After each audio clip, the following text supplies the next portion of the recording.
Thank you much. Good afternoon, everyone, or good morning, wherever you are. My name is Vlamis, and we're going to be talking today about Oracle Advanced Analytics. Just in terms of our agenda, so the first thing we'll do is I'll do just a brief introduction of who I am in the background so you have an idea where I'm coming from. We're going to go through kind of the key issues that businesses and organizations are facing in terms of leveraging analytics and their power. We'll talk about the advantages of using the Oracle database as an analytics platform and kind of a new view of how do we bring the whole organization infrastructure around to an analytics capabilities perspective. We'll go into some detail in terms of the advanced analytics option for Oracle database. Two primary components, Oracle Data Mining, Oracle R Enterprise. About some use cases, and we'll talk about where to start within your own organization. I'd also like to say there is a chat window, so you can chat me questions at any time. I'm perfectly happy to be taken off track, so I'll use the options that the operator talked about to interrupt me with questions if you like. So further ado, in terms of Vlamis software, we're an Oracle partner and Oracle Gold partners. We were founded in '92, so we've been doing this for a few years now. We do specialize in the what you might call the analytic options to Oracle database.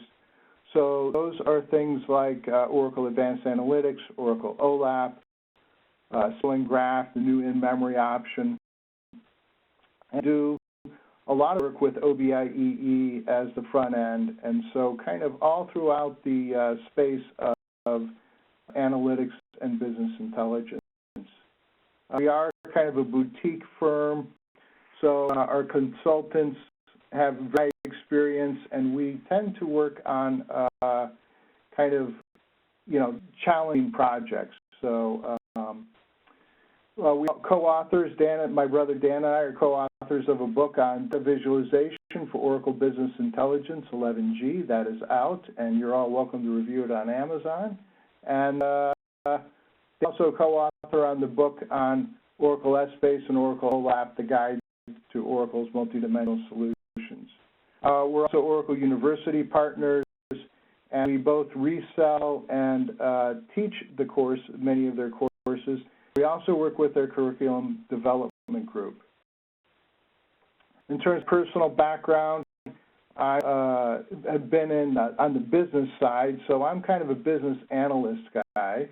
I am instructor for the courses and the Oracle R Enterprise courses from Oracle University, and a named contributor to those. And my technical background is more in marketing as opposed to anything else. I also have kind of a deep academic background, so I tend to approach this subject more from the perspective of a researcher and an academic as opposed to kind of a traditional IT person. So think of me as a data science guy is probably the best way to think of it. So for most organizations, the key issues are, I want to start with what they're not. There's no lack of data. Most organizations have plenty of data to do data mining and predictive analytics. There isn't a lack of a return on investment. Many of the analytics projects we've worked on have returns in the millions of dollars, and so they're really, in terms of how do you justify getting started in predictive analytics, there really isn't a problem with that. And as well, there's no problem with the lack of computing power. Excuse me.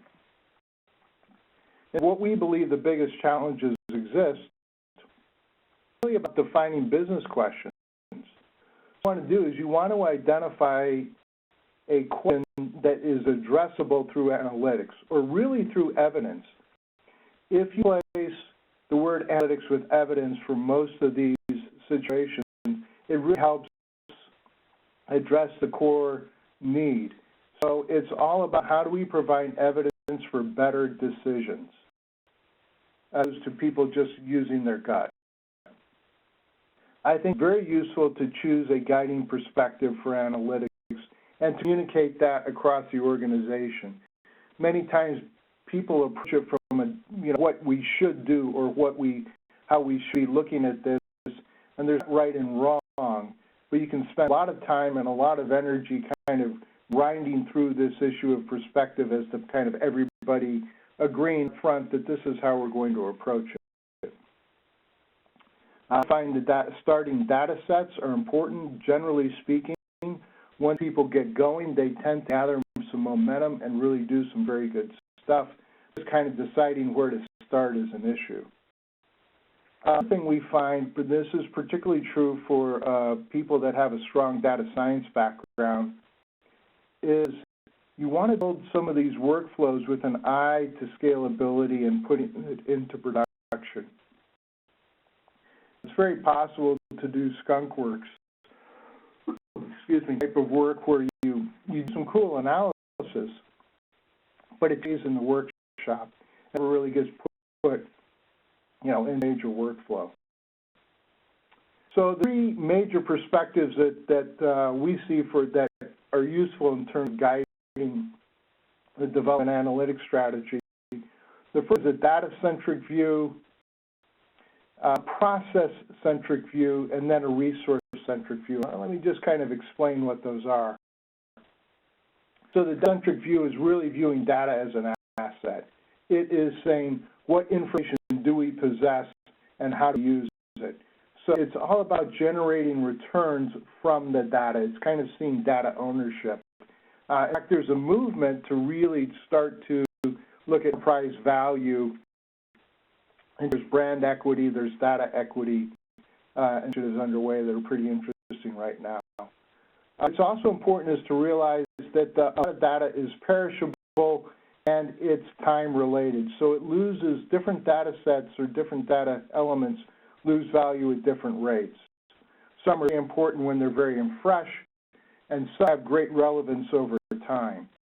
So if you do longitudinal analysis over time, you really need those deep data sets that you can actually build seasonality into and things like that. The key questions you would ask from this data-centric view are, we have, what would we like to have? You obviously want to focus on security so that you're not leaking data out. You're maintaining privacy. And then a very, very important perspective is how do we create new data? So this is all about the right measure, and one of the key values that data mining offers is the ability to generate these insights and then present them to the organization. So in contrast, a process-centric view is really seeing analytics as a part of business processes as opposed to, focusing on the data. What you're really doing here is focusing on the application of analytics to improving the functionality of business. It's really about how do we make our business more effective as opposed to what do we possess in terms of data. So when we're talking about prescriptive analytics, we're talking kind of a rules-based approach. When these conditions are met, it's likely that this is going to happen. So we want to put information, we want to use analytics to put information in people on a real-time basis. And this is customer-facing positions. This kind of prescriptive analytics approach, these often have very high returns on investment. You can think of this as like a next best offer for a customer service agent. When someone calls up, what do we recommend? These are the recommendation engines you'll see on Netflix or Amazon, those kinds of things. It does focus on applications for different business functions and responsibilities. There's very strong use of analytics in manufacturing and how do we optimize manufacturing processes, how do we look at logistics and supply chain optimization. All these kinds of initiatives are examples of this business process-centric view. So here we look at what information do different positions need, how fast do they need the information, kind of goes back to that, how perishable is the insight. And then what do customers, both external customers and internal customers, require from the different position and functions? So, what information is needed at what point in time, and how do we make it easy to read and digest and make decisions from? So this is really about all business process mapping and how do we put information in the hands of people immediately. The third perspective is really more of a resource-centric view, and this is looking at mining and data as a potential source of competitive advantage. So rather than seeing the data itself as being worthwhile, this is focused on the ROI of the various projects. This is all about how do we assess different initiatives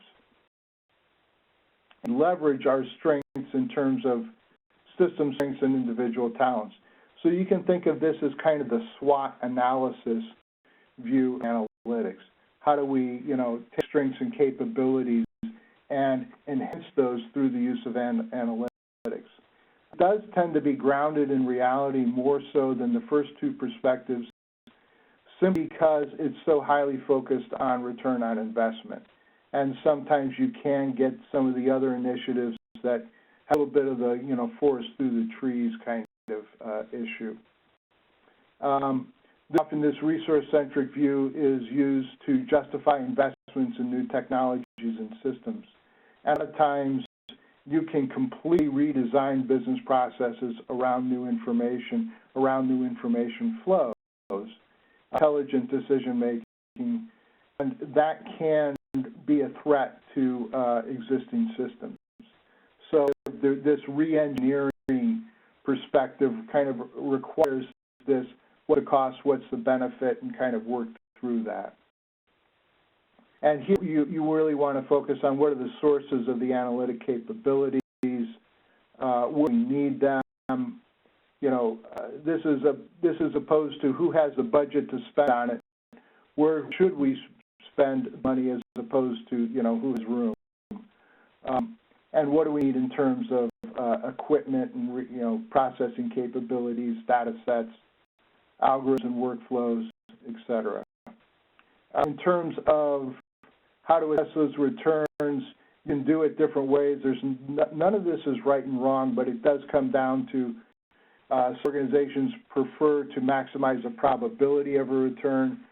Some really want to take more of a net present value perspective, with size of the expected return, if you will, and some risk averse and want to minimize potential losses.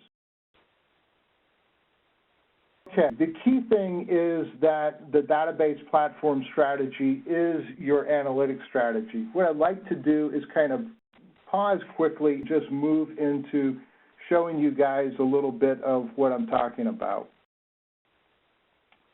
So loading up a sample app, you say that this is some of the local data mining perspective on how do we take a lifetime customer value prediction and to look at, developing a classification for low value, medium value, high value, very high. Where a lot of traditional BI systems are kind of backwards looking, analytics tends to be forward looking. So we're looking through the windshield to the future as opposed to in the rearview mirror as to what has happened. So this is the kind of perspective we want to develop.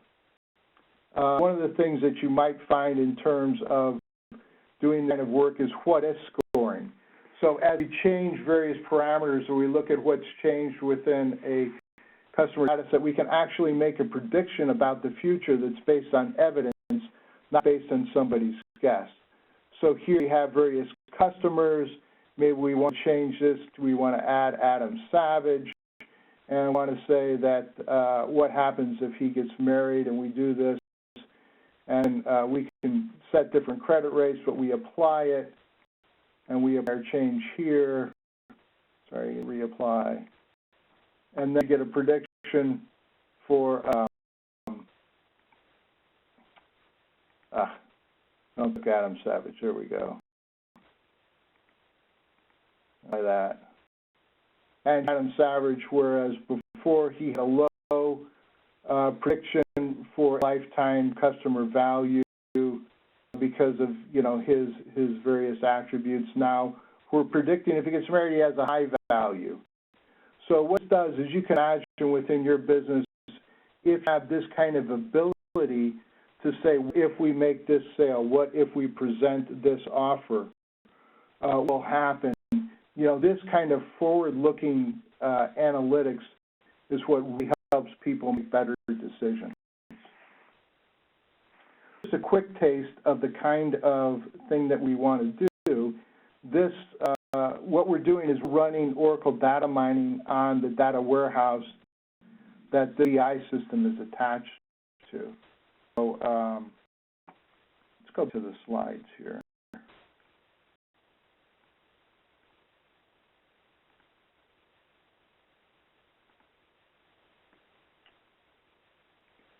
So value proposition is we're going to do our analytics in the database.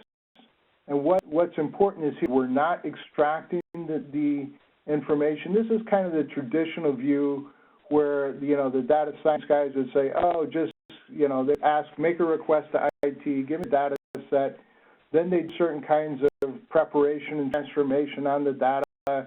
So we need to, change this data type, that data type. And then they start building models. The challenge, and in terms of then once you build, then you have to get your scoring data.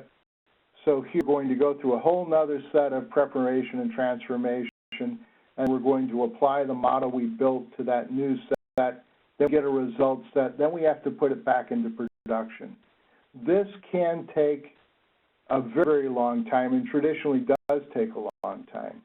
If we leave the data where it is, in the database, in the data warehouse, we take these various efforts and we reduce the time to a fraction of what it was before. So we don't have to move the data. It's the I/O that tends to take a lot of time. So here, this eliminates the movement, data duplication. It maintains security. And by leaving the data where it is, we are able to do a tremendous amount. So rather than thinking of the database as a storage, storage for data, we want to think of the database as an analytics engine. We want to think of its capabilities to generate these items and really do more processing. So talking about Oracle Advanced Analytics, there are really two primary components to it. There's the Oracle Data Mining component and the Oracle R Enterprise component. These work hand in glove to give you the capability to pretty much do anything in terms of data science and predictive analytics. So this is a whole set of statistical and data mining processes and APIs and algorithms. So animation, we'll talk more about R later, but it does is R is single-threaded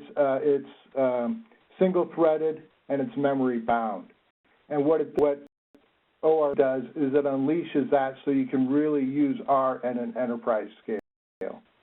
It is a very, very easy, capable way of producing scale enterprise predictive analytics.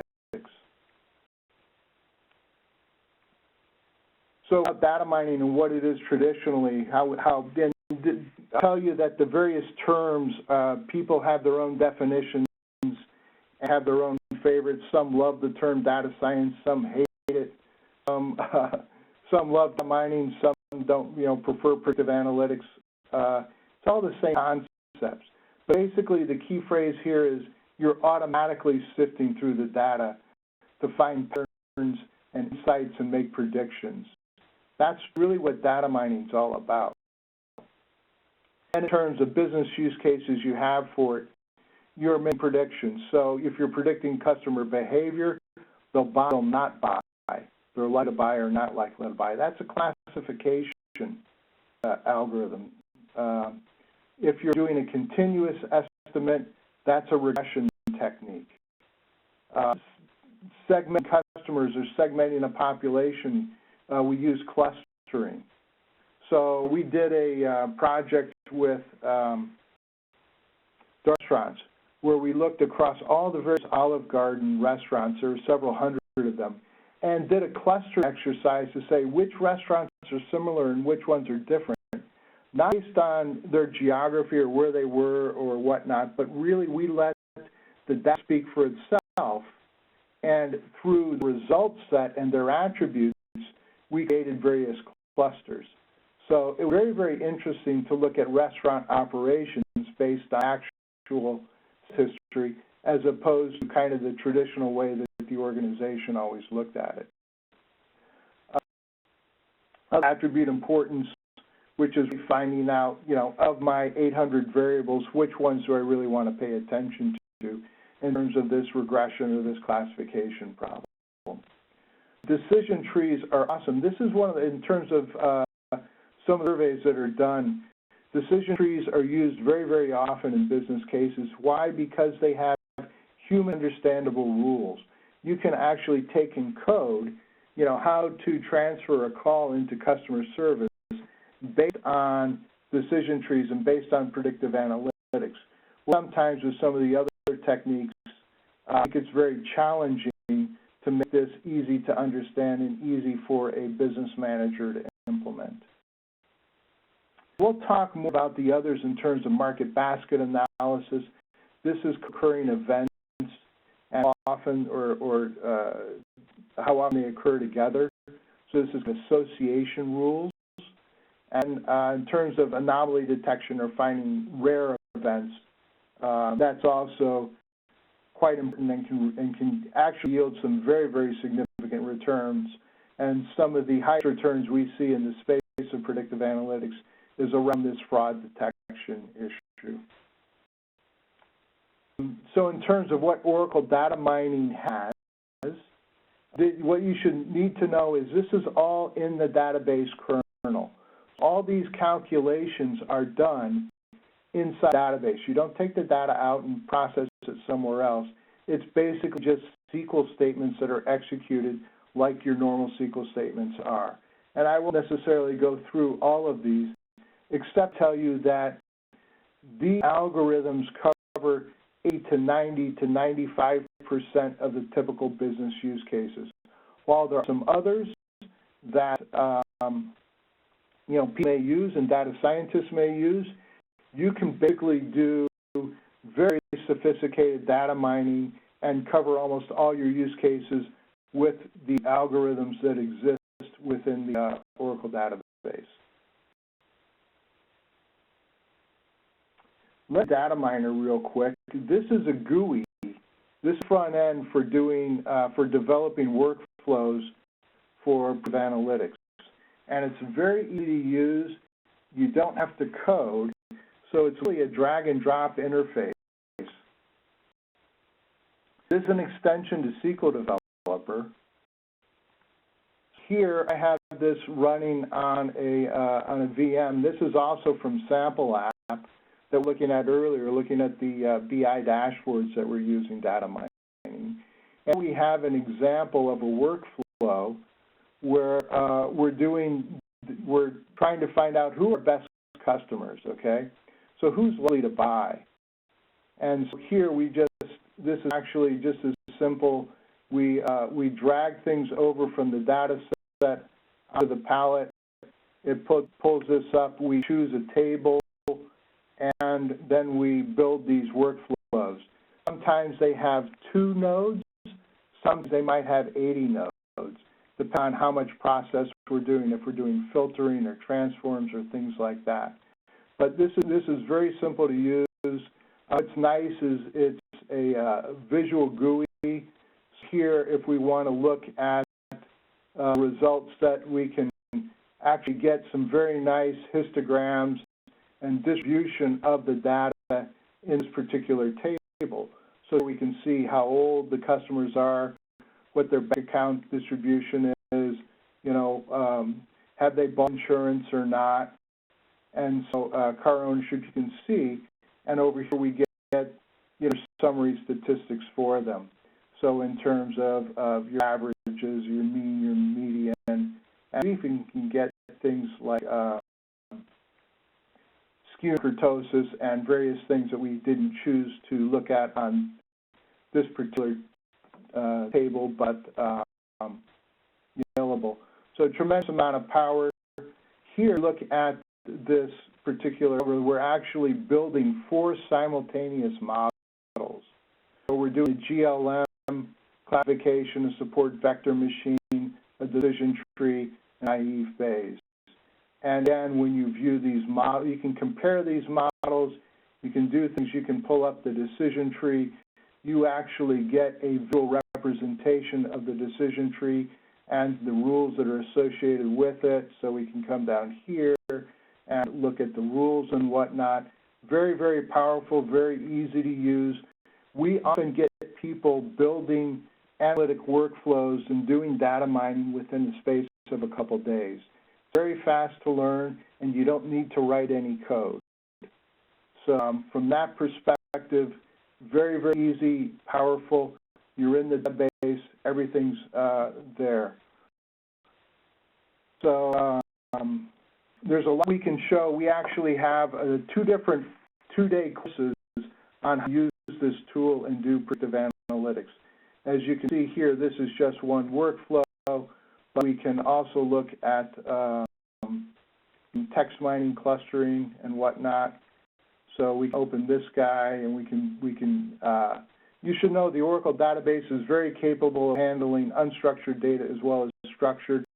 So we actually look at customer comments, all kinds of things, do clustering based on it, all kinds of relatively sophisticated analytics. So let's go back to our slides. We've looked at data miner a little bit. Anything else I want to say about data miner? Just that it's easy to use and it's great. A little bit about R. R is an open source scripting language. So R is by far, as you can see over here from the Rexer Analytics survey, our most popular tool out there now, basically, and that 70% of miners report using R, which is far higher than the next closest comparison. I don't have it on this chart, but R is the most popular. Basically, what's happening, if you go to school today and you take a course in analytics, you're probably going to use R.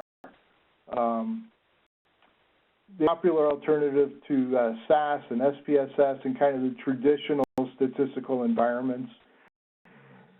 There are millions of users worldwide and literally thousands of R packages available. It is very, very extensive in terms of its capability. Probably the deepest set of capabilities in the world of data mining and statistical processing is in R right now. One time academics, competed to publish papers in various academic journals.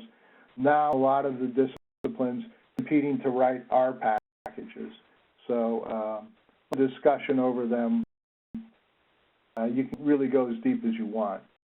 It is really used by statisticians and data analysts, data scientists.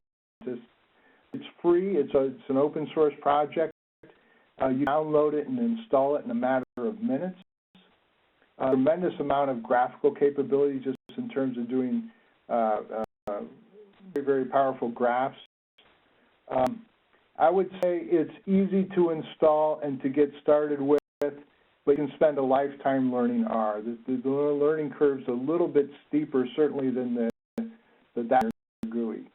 In terms of Oracle's approach to R, Oracle is embracing R, as is IBM, as are pretty much all the large enterprise software concerns are really, doing things around R.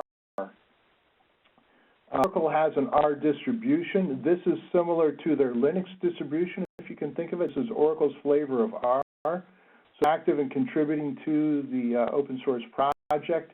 And Oracle's R runs faster and has a lot of capabilities that the other distributions don't have. even if you're not going to use ORE, you should download and use the URL distribution. Also, as a connection package, you can think of as kind of like opening an OCI connection to a database, ODBC connection. Oracle is a optimized connection utility for connecting to Oracle database. If you're connected to Oracle database from R, you should probably use our Oracle package. They're free, so this is part of the open source.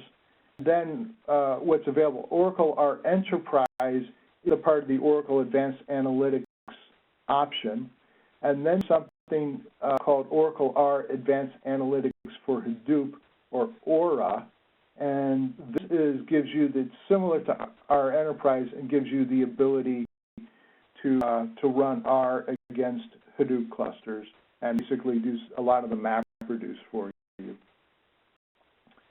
In terms of Oracle R Enterprise, it is a part of Oracle Advanced Analytics.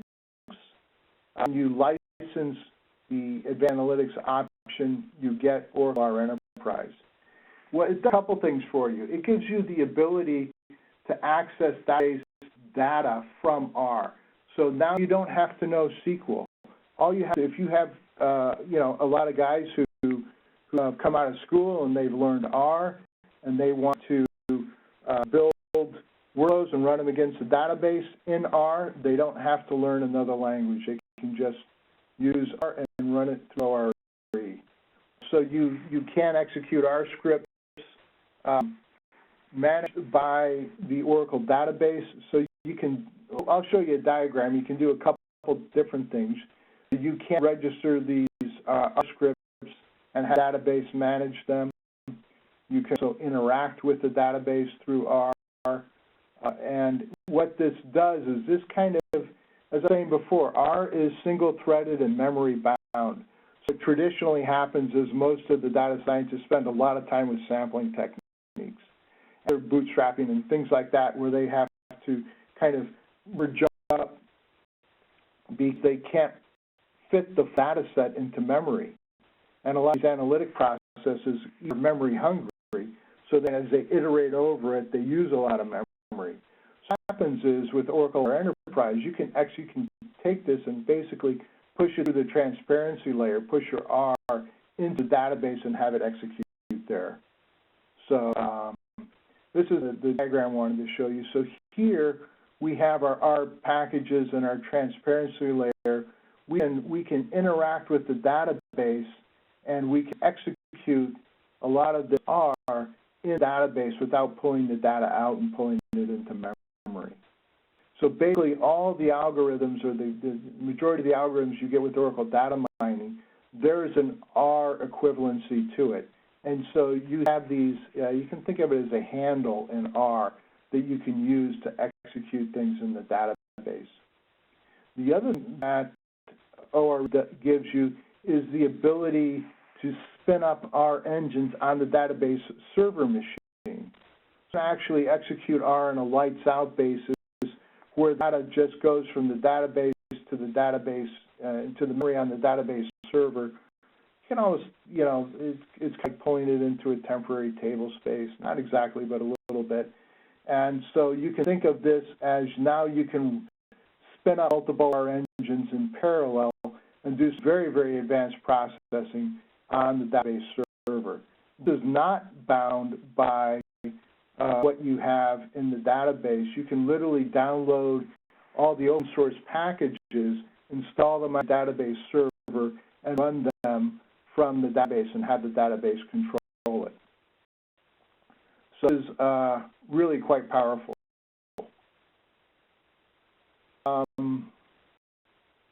There is a two-day course on Oracle R Enterprise where we practice, doing things in different places, data frames versus ORE frames in the database, and we spar engines on a database server as an embedded process. We do it all different kinds of ways. So you can get used to thinking through what you're trying to accomplish and where you should best execute things. I would tell you that sometimes we have people that are brand new to R, and they learn a lot, and then we have some experienced R users who also have to relearn how to use R, because they're so used to dealing with this, it's things so threaded nature and kind of memory constraints that as they learn how to use it in combination with the Oracle database, it can completely change the way that they think of designing their processes, their model, and whatnot. Okay. In terms of some of the common use cases for predictive analytics, I want to spend some time on where, if you're thinking, wow, this is very cool, this is exciting, where should I start? I would say that most businesses can really benefit from understanding their customers. So the idea of doing segmentation based on behavior and based on data that you've collected from them over time, as opposed to some kind of marketing exercise based on graphics or something like that. This can be extremely powerful and very meaningful as you leverage the actual sales, internal data sets that you have. Because you have this, your actual sales history, you can include literally hundreds of dimensions.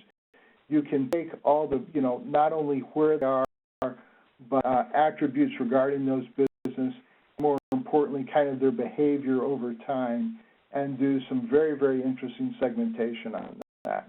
You also do segmentation on, like with Darden, based on restaurants, on locations. If you have multiple locations, you can see which one of those are naturally similar or different. The nice thing about clustering algorithms is there's the right and wrong answer to it. There is only a set of associations or similarities, and kind of where you draw that line and how you do your clustering give you different insights into things. So this is also an unsupervised technique. We don't need to know anything. We can literally pull some tables, and do clustering in very, very quickly. So it'd be a nice place to start. Good use case is obviously predicting lifetime customer value like we were looking at before. So this is a way of assessing what is the overall value of purchases as we see them over time. So this is basically a regression technique. This also maybe, if we put them into bins, a classification technique. But this is prediction of who do we really want to pay attention to, who is driving our business in terms of what they're purchasing from us. You can also get into various product mix questions. If you know that some of your products are more profitable than others, you can build that into this lifetime customer value calculation. This can be extremely meaningful and insightful for businesses. This is the kind of effort that you start simply, and then you iterate and you do it again, and you add some things, and you add some more things, some more insights. Question, data really that good, we should go back and look at that. And then you get into A/B testing, where you want to incentivize certain kinds of purchases and actually test promotions one against another and whatnot. And this kind of the adopting predictive analytics as a methodology for improving the business, all starting from an assessment of what value of our customers, not based on what they purchased yesterday, but really over their history.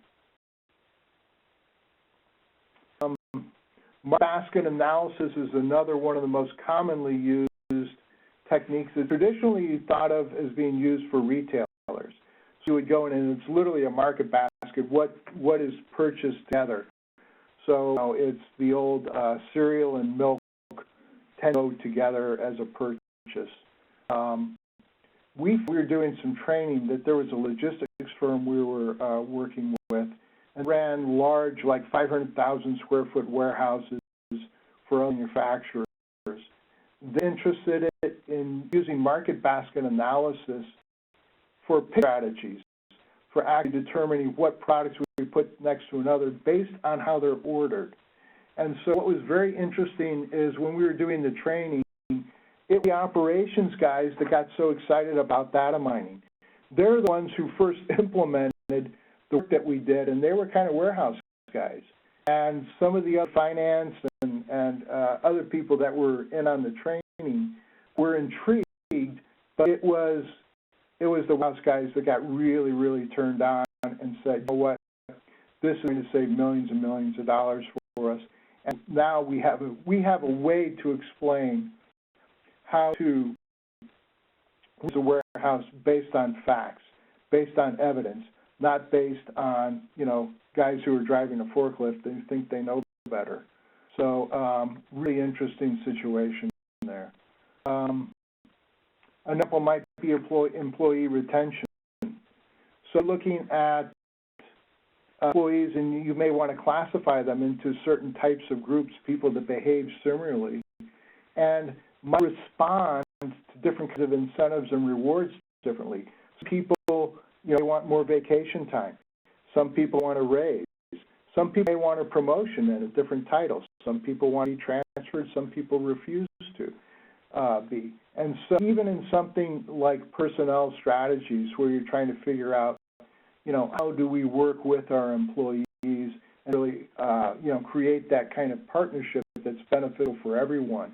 By using predictive analytics, you can tease out of the data set, people likely to respond to and how we work with them based on, behavior and attributes, as opposed to, some manager is taking a guess. And this really provides the evidence so that we can work more effectively with people.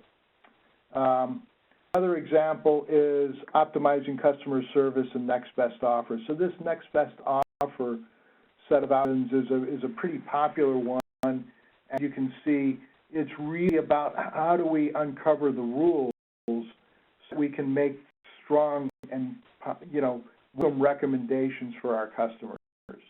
So we're not just, the same thing to everyone, but it's really customized to their experience and, what they've done over time. This can dramatically increase the effectiveness of offers, which is one of the reasons we see it so aggressively adopted, certainly by online companies.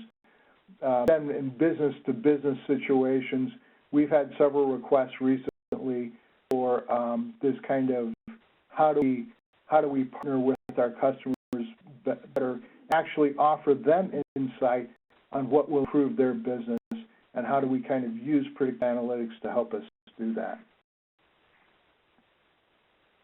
So those 5 common use cases, there are many more. We could talk about, fraud detection and things like that. Sometimes when we're working with groups, they know, this is great, I'm convinced we all know we're supposed to do it, but where do we start? And a couple things we'd like to point out. For sure, in your organization, there are lots of people who would like to be involved and learn about predictive analytics. We meet every time we do an engagement. There are lots of people who are, quite frankly, they're intimidated by what they don't know, and they think they're supposed to know about this stuff. And I don't know if they should have learned it, but they're almost afraid to say, hey, I'm not really sure what the difference between regression and classification is, or can you go over that again? There's a lot of terminology involved. And the people get the ideas. They understand the concepts. The concepts are just business and concepts. But you really kind of have to set them up for success, because they're maybe not willing to say, I'm a little afraid to jump in the water. All you need people who love data and business and are open. And then you can get started. That's all you need, people who like data. What we usually recommend is to conduct an analytics capabilities assessment, so we can do this in a day or two, and it's really about who you have, what's the current state of affairs, and what are the possibilities. So this is kind of just a health check, and it can be useful also businesses that have some long-founded groups that have done some really good work may not have been recognized, or there be potential for leveraging what's already been done. I'm not sure how to do that. So this is just an overview, kind of a health check overview. We do also encourage to level set training. That is, just start with the basics and include the people who will be involved. What we often find, again, with some of the real deep analytic organizations, you have some very experienced people that have worked for years on certain algorithms or models. They don't know what everybody else knows, and other people don't know what they know and don't know. So if you go through the same set of training, everybody has a common language and a common touch point, and all of a sudden it becomes much easier for people to work together and to collaborate.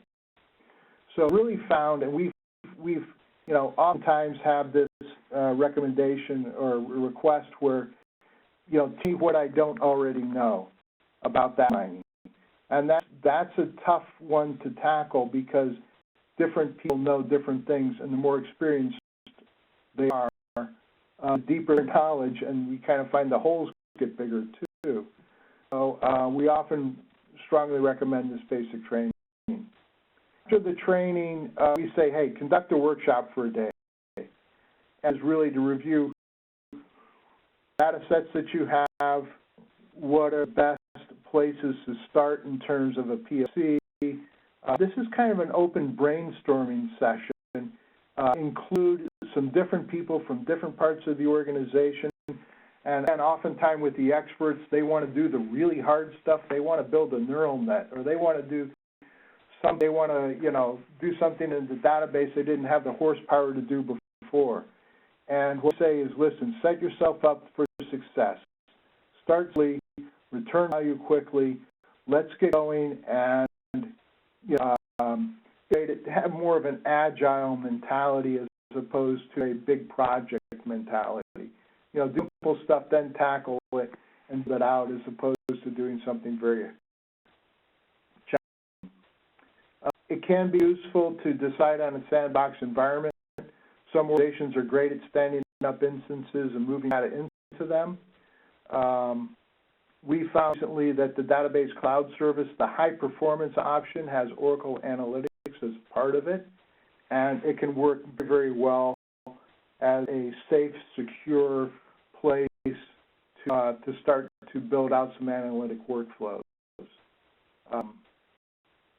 In terms of deciding on pilot projects and who works on it, this can also, this is part of this chat session, let's start with something small. There's a couple people involved, and take it from there.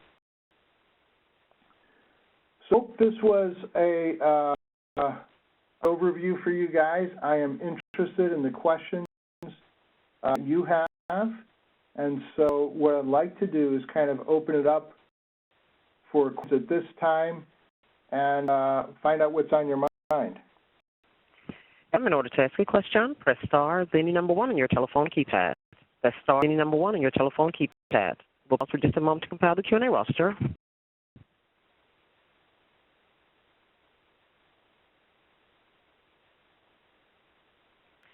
Star 1 to ask a question.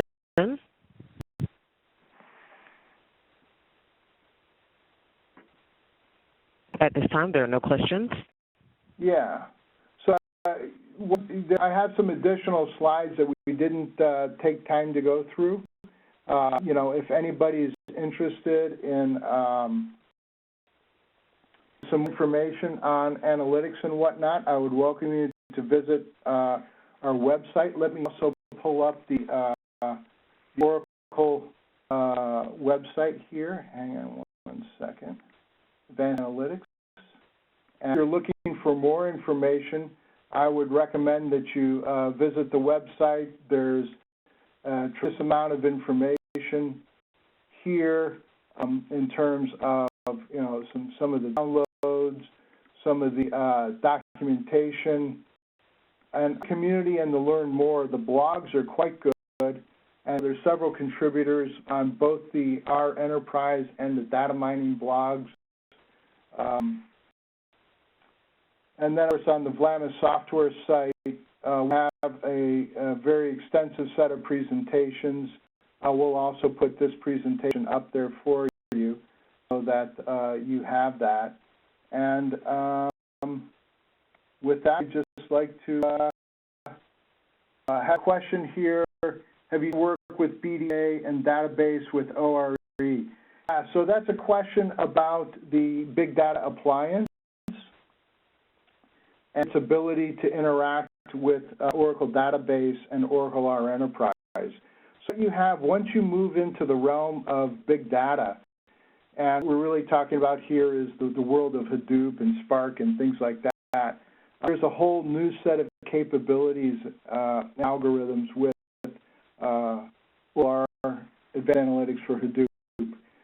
We've done some work with that. It's very, very interesting. I would say that deciding, what you want to put into production and what you want to develop as insights and kind of true exploration data mining, they're kind of different processes. The best space can be quite good for the exploration because you can just deal with some very large data sets. I would say the skill set that you need to dive into that is perhaps more advanced than what you need to use data miner in the database. You can get going very, very quickly, and it's very easy. The big data space, you need a broader tool set. Oracle R Advanced Analytics for Hadoop is pretty good. I mean, you need to know the basics of MapReduce and kind of conceptually what's going on. You can write R against Hadoop sets. The big data appliance is a very, very strong, hardware base. There is a matrix out there in terms of what's been certified on Hadoop into the big data connectors and Aura and ORE. You really, the key thing there is deciding what kind of analytic process are we trying to do and where do we want to do it. There are trade-offs involved in terms of doing it in Hadoop versus doing it in the database. Really what we've seen in terms of the roadmap presentations and the kind of the overall architecture, you think about your most valuable data going into the most secure environment and the most organized environment. So that's really the database. So generally speaking, a lot of the exploration can take place in kind of data lake, and as you identify the really valuable data, then you move it up into database and execute on it, either with our enterprise or data mining. I don't know if it addresses the question.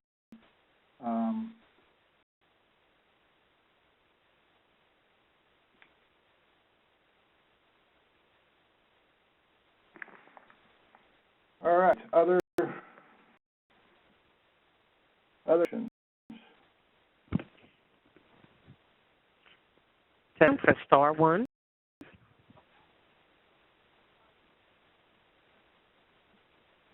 This time there are no questions. Well, I'd like to thank everyone for attending and wish you the very best luck. And, send it to Vlamis at Vlamis.com, and we'll talk about analytics. So thanks so much.